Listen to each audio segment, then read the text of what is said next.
Good evening, class 9 students. Last class we discussed the rational numbers. So today we will discuss the irrational numbers. So what is irrational numbers? The numbers which are neither terminating nor repeating decimal are called irrational numbers. So what do you mean by non-terminating or non-repeating? Here one example. You see 0.10100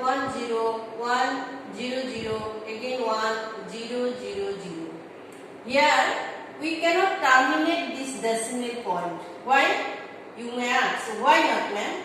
Because you see, we can terminate a decimal point whenever we know after the decimal point how many places are there. There is a dot means what? Continuously some numbers is coming. So we cannot know the exact places, how many places are there. So that's why we cannot terminate the decimal point.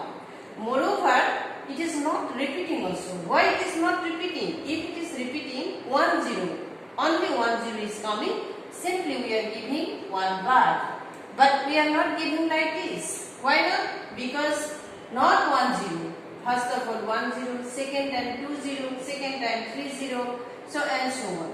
Likewise, second example also you have seen that. First time 112, second times 112, third times 11112, like that. Some numbers are coming. So that is why these are called what? Non-terminating and non-repeating decimal. In addition to this, some numbers are there. What are the numbers? Root over or square root of A or cube root of B, where A and B both should be the positive integer. Remember, what is? Both A and B should be positive integers. Should not be negative integer. Then again one more thing you have to remember. Square of A. Square of A always should be positive integer as well as it should not be a perfect square. Suppose if we write down root over 4 is a positive integer, of course, but 4 is a perfect square. So if we find out the square of 4, we will get the 2.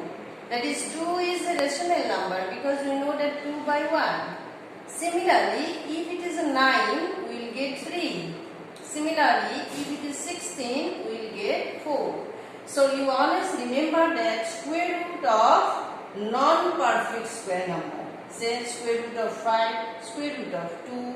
You may write square root of 2, square root of 3, square root of 5, square root of 10, like this. It should not be perfect square.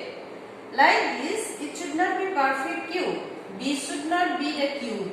Why not? Because we know that perfect cubes are 8 is a perfect cube, 27 is a perfect cube, 64 is a perfect cube, 125 is a perfect cube, 216 is a perfect cube. All of these are the cube of what? 2, 1. Say 8. 8 is what? 2 cube. 27 is what? 3 cube. 64 is 4 cube. 5 cube, 6 cube. So if you find out the cube root of say 64, you will get a 4. So 4 is not longer it is not an irrational number. 4 is a rational number. So that is why you always remember that the square root of positive integer as well as it should not be the perfect square, cube root of a number, cube root of a positive integer, and it should not be the perfect cube. These are called the irrational numbers. Now let us find out the irrational numbers. Before that, I am not writing, you study from your book. Some properties are there. What are the properties? Whenever a rational part and an irrational part is added, suppose 2 plus root over 3 will add, we cannot plus it. Why we cannot plus it? We know that 2 is 2, yes, of course, but root over 3, it is an irrational part. So all of you know that root over 3, we do not get a terminating decimal. So we do not get the exact value of root over 3. So that's why always we cannot add, we cannot write it 5 like that. We should keep it 2 plus root 3. So whenever we add a rational part and an irrational part, the result is always irrational. So all of you remember that sum of rational and irrational is always irrational.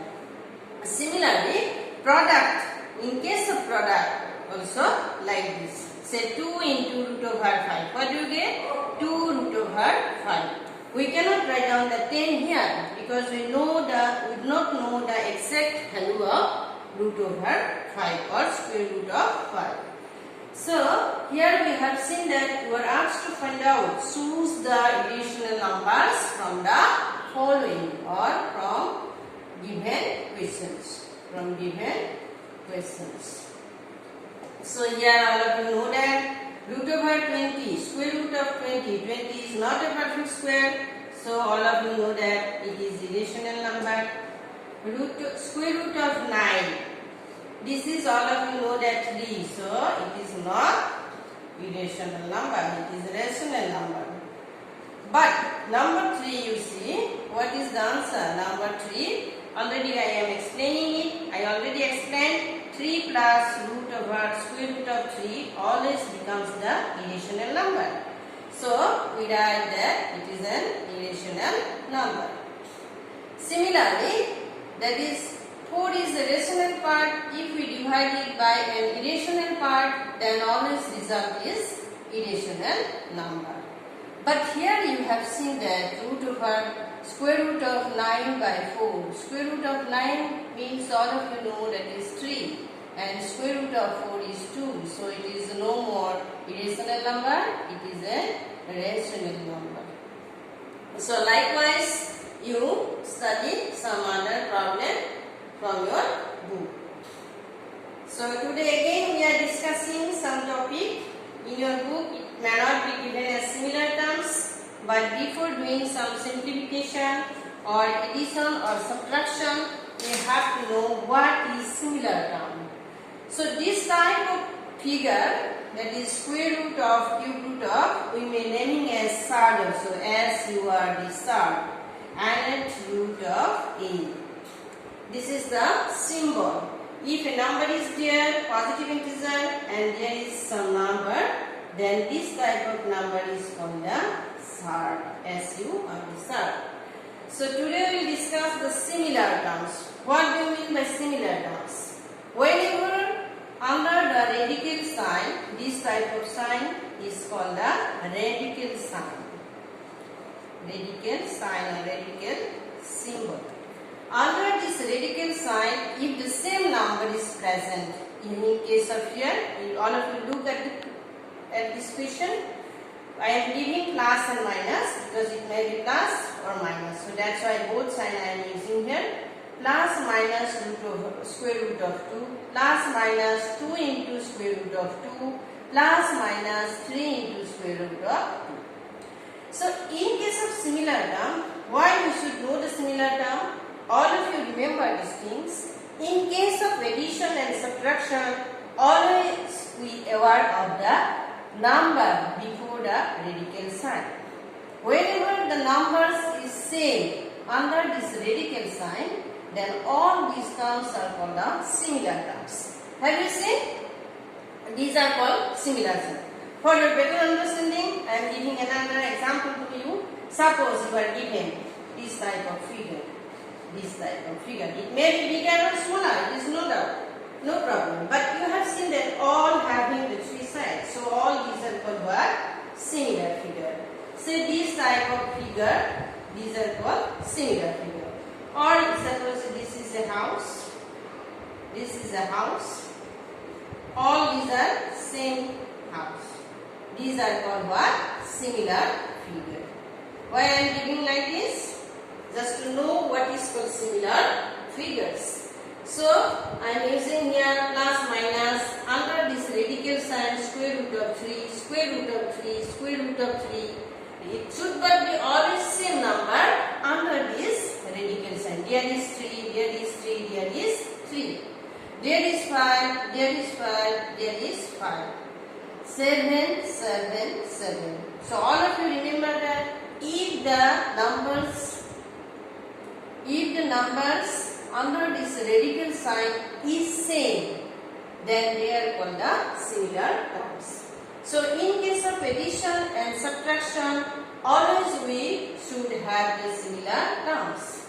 The now thing is that how do you add it? How do you add the similar terms and how do you subtract one similar term from another similar term? So now let us take another example. Say for example you may be given as simplify like that. So one example I am taking here, 2 square root of 2 plus 5 square root of 3 minus 7 into square root of 5 bracket close plus start bracket 3 square root of 3 minus square root of 2 then again plus square root of 5. So in this question at first you try to remove the bracket.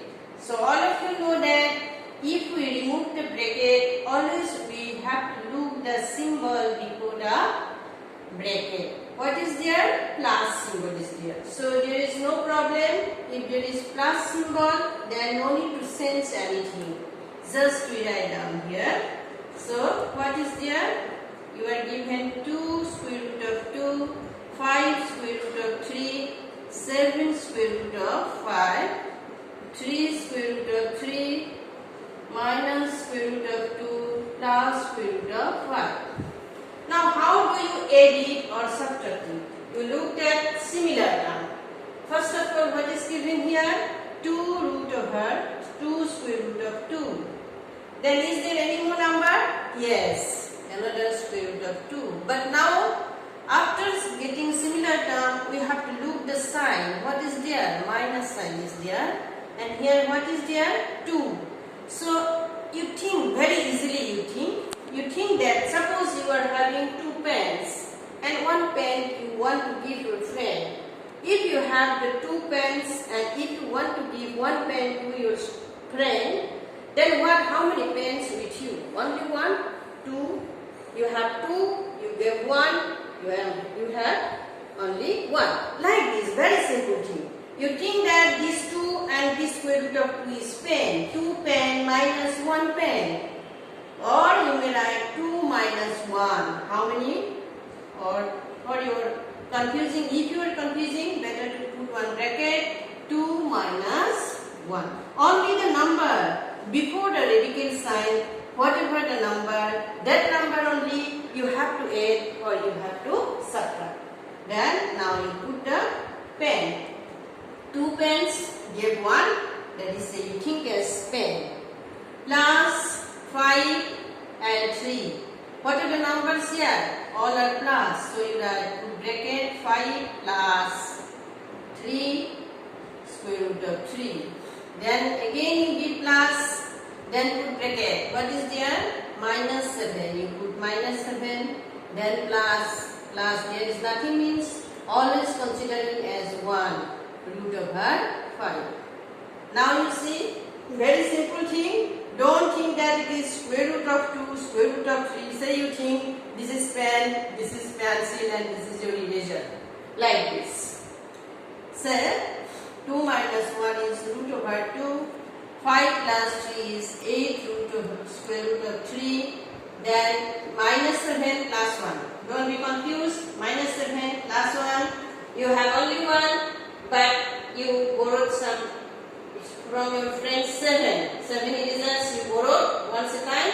You have now only 1. So already you paid 1. How many again you have to pay? 6. Again I am telling, whenever the opposite sign, always what to do? From the larger number, you subtract the smaller number. 7 minus 1 is 6. And put the symbol, whatever before the larger number. What is the symbol before the larger number? 7. Minus. So that is why you put the minus. So minus 7 root over 5 or square root of 5. You cannot add all this term. Because why? Because you cannot add with pen, pencil and eraser. So thank you all of you. Try to solve this type of questions from your book. 6 over 6.